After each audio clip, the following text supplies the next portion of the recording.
No!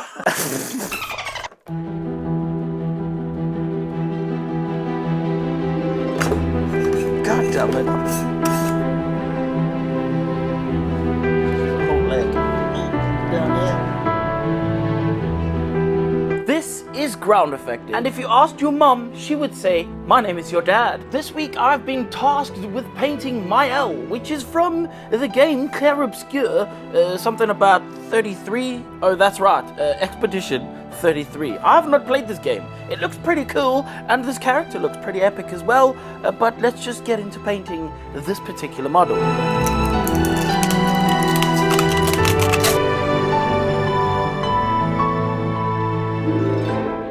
Now, this game did go underneath the radar of most people in the world, and that is, I'm not really sure why, but a thing that I know that does go under the radar is my preparation of models and what I do with my prints and how they come out my machines. Basically, it's as simple as take them out, break off all the supports, and then I get them all rinsed off with alcohol, and then I cure them. Usually on a high on this particular Nova 3D curing machine, and I do 5 minutes upon each side. So that's about 10 minutes in total, and the parts come out pretty juicy indeed.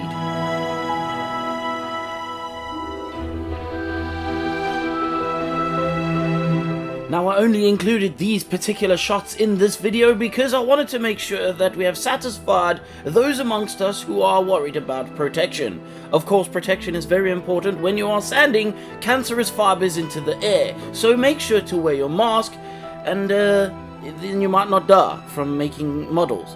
But I do want to say that we need to figure out a little bit more about this character, and for that, I have a good old Frankie to help us figure it out. Frankie here, and today I'm going to give you a very brief description of Maëlle.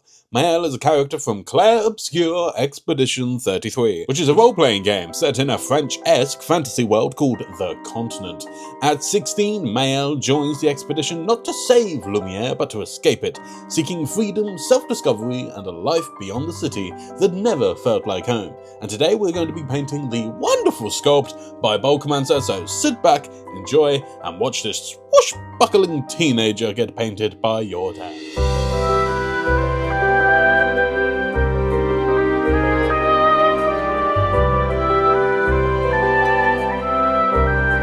And as we prepare the model for its final colors, I'm going to lay down some primer, but I do want to mention that I want to say a massive thank you to Bulkomancers, who is the sponsor of this video. I'm going to tell you more about them later, so keep your eye and ears out for that. I've already primed the parts, which you probably saw at the beginning of the video. I don't know if you did because I haven't edited the video yet, but let's just imagine and pretend that you did. Now, this is a somewhat of a difficult character, I'm not going to lie. This is because she's mostly black with gold trimming. And if you know anything about the Groundeffected lore, you know that I hate gold trimming. But let's try not to worry too much about that and get straight into painting, because everything's prepped and ready to go via the magic of video editing.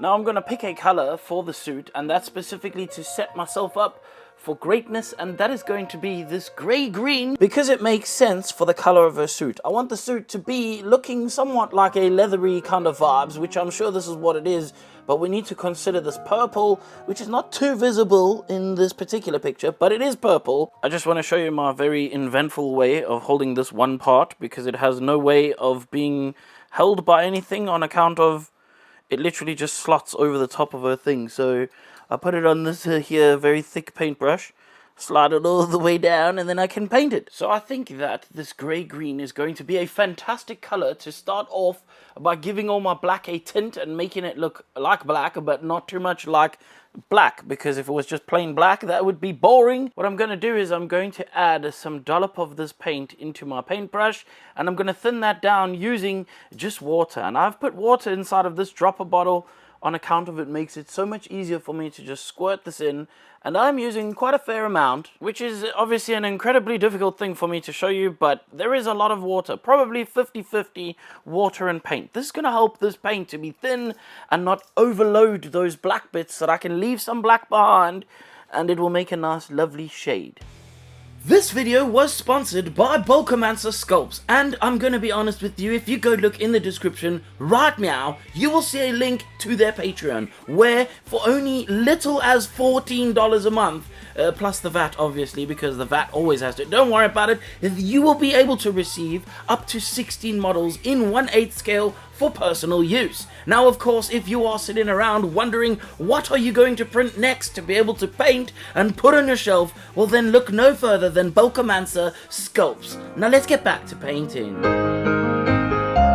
As I said, what I'm going to do with this greeny grey colour is lay it over the top of everything with a slight mix of 50-50 water and paint to make it so that it doesn't cover up everything.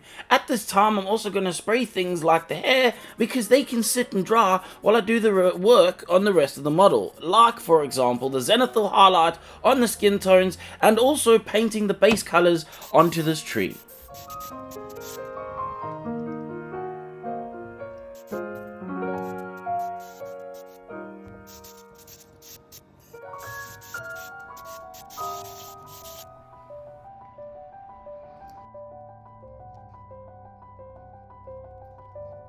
And now that the tree is done, I can then start to set work on the base. And for the base, what I'm going to do is a bunch of dry brushing because I feel like I can pick out a lot of the details that are sculpted into the model using some greys, and I can come back later and tint them before I obviously need to go back in and paint a whole load of gold trim.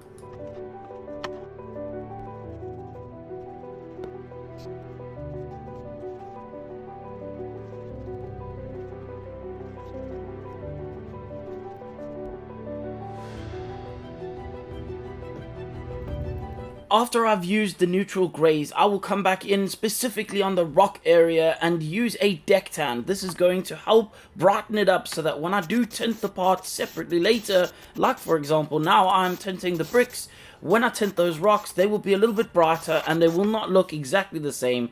Basically what I did is an undercoat. It's the underpainting and it is the sketch for what I'm going to tint later, which is essentially the overall perception of the piece.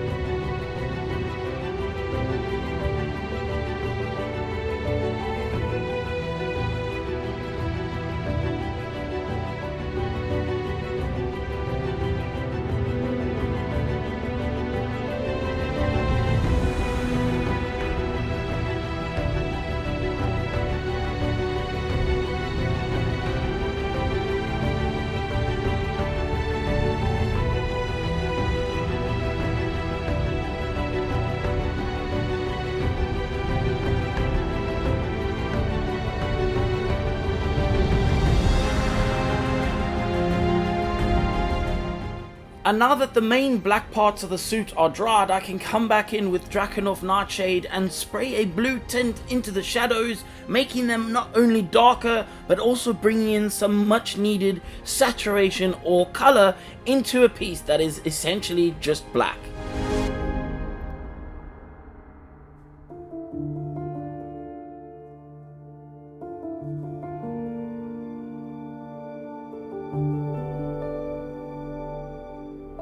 And now I need to just settle in and paint all of the gold trim that is on the blackened part of the model before I get round to painting any of the purple that is on her torso.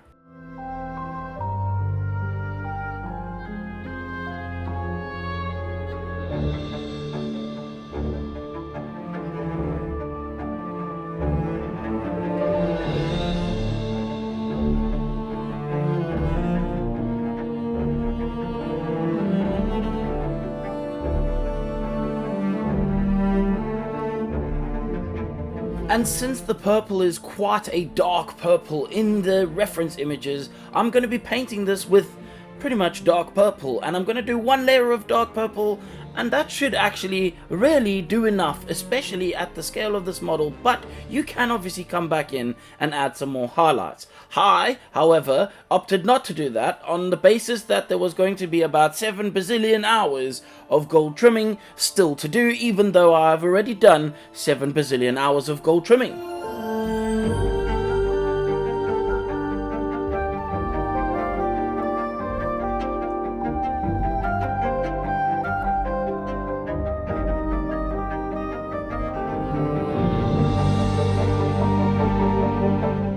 By the way, I didn't actually show it, but the color I used for the gold trimming is actually bronze, and this is a color from Monument Hobbies, and it truly does look like a gold, at least sort of an older gold, and not this bright, clammy, weird yellow gold that you get in metallic paints. But I did definitely feel like it wasn't the right color, specifically around the sword and the sword area, because the sword in this video of this model is actually a powerful sword of some kind with magical powers, and so I figured it had to be shinier than just the typical bronze. Now I want to quickly speak about the skin tones on this model because I changed some stuff up ever so slightly. I used still a pinkle color, which is literally just the color between pink and purple, no specific color other than that, and I used red in the shadows, and then I took a salmon rose from Vallejo and I used that with a 50-50 mix of water, and then we move on to taking the step if you cannot find Orcish Dermis, and this would be what I would do if I couldn't get it,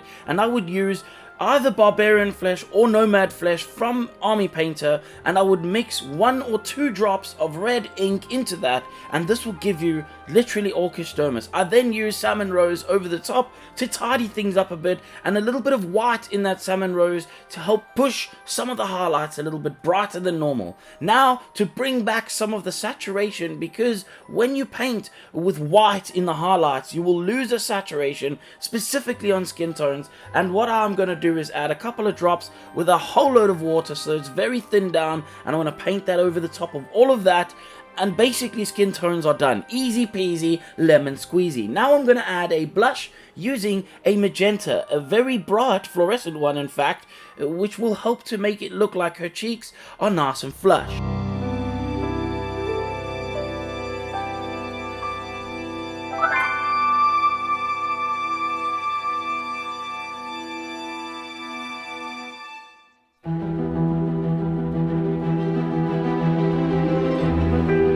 And now that the skin tones are done, I can set to work on painting the hair and the other accessories around the face. For example, like the eyebrows. Yes, eyebrows are accessories because you can choose to have them or not. That depends on what your relationship with razors are. Anyway, after I'd done the eyebrows, I used dark brown to paint her eyes first instead of black on this model, and that's because I felt like since she is a younger character, she may not have as dark of a makeup on her face, so I chose to go with brown rather than black.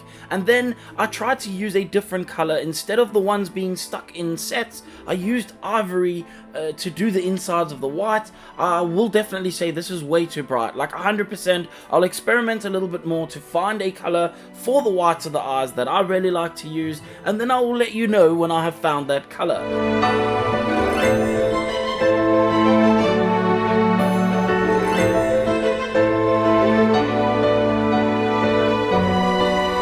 After touching up all the spots of her hair, I came back with some Guilliman Flesh and I sprayed that into the shadows of the hair, and the reason I chose this color is because any overspray wouldn't make that much difference on the skin tones of the model. I then used some blues, i.e. a dark blue and a light blue, to paint the colors of her eyes. After I had made sure that these were nice and centered and straight in her face, I then add a black pupil to the center of those using just black from Vallejo. Now this is my favorite black of all the paints I've tried, and if you are interested in trying it, you should definitely try one of these, particularly the model color black variant, because I have just struggled with many blacks in the past. When the blacks were done, I can then work on putting a tiny specular highlight on each side of that eyeball and put this model together and then call the model obviously done.